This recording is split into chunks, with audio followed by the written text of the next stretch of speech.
అనంతపురంలో నిర్వహించబోయే నా నామినేషన్ మహోత్సవమే నా విజయానికి తొలిమెట్టు అవుతుందని అనంతపురం అర్బన్ టీడీపీ అభ్యర్థి దగ్గుపాటి ప్రసాద్ అన్నారు.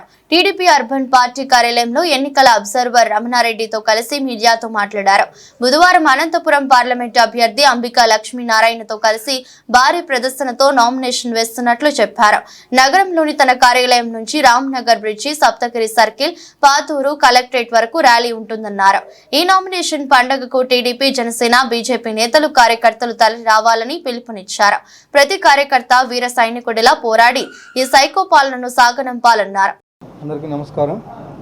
రేపు నేను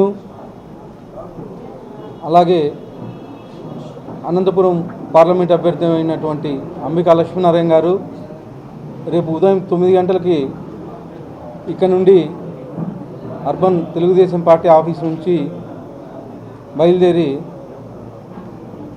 రామ్నగర్ ఫ్లైఓవర్, అలాగే ZP, Saptagiri circle, old town, Suryanagar మీదుగా ఓల్డ్ టౌన్, కలెక్టర్ ఆఫీస్ వరకు ర్యాలీ పెట్టడం జరిగింది. ప్రతి ఒక్క కార్యకర్త,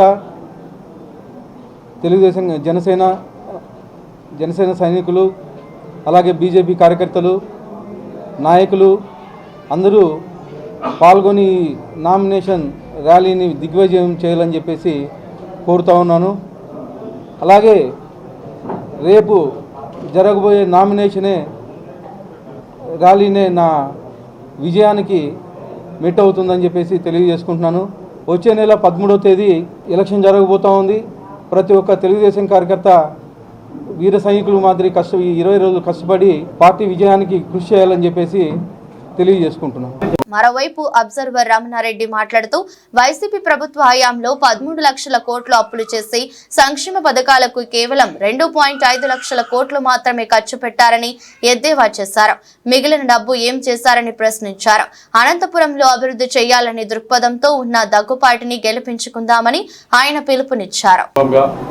ప్రతి ఒక్కరిని నామినేషన్ పెద్ద ఎత్తున భారీగా తరలి రావాలని చెప్పి కోరుకుంటున్నాం. ఎందుకంటే యువత కానీ, నిరుద్యోగులు కానీ, కార్మికులు కానీ, మరి రైతులు కానీ, మహిళలు కానీ అనేకమైనటువంటి అందరూ రేపు జరగబోయే నామినేషన్ ప్రక్రియను జయప్రదం చేయాల్సిందిగా కోరుతున్నాం.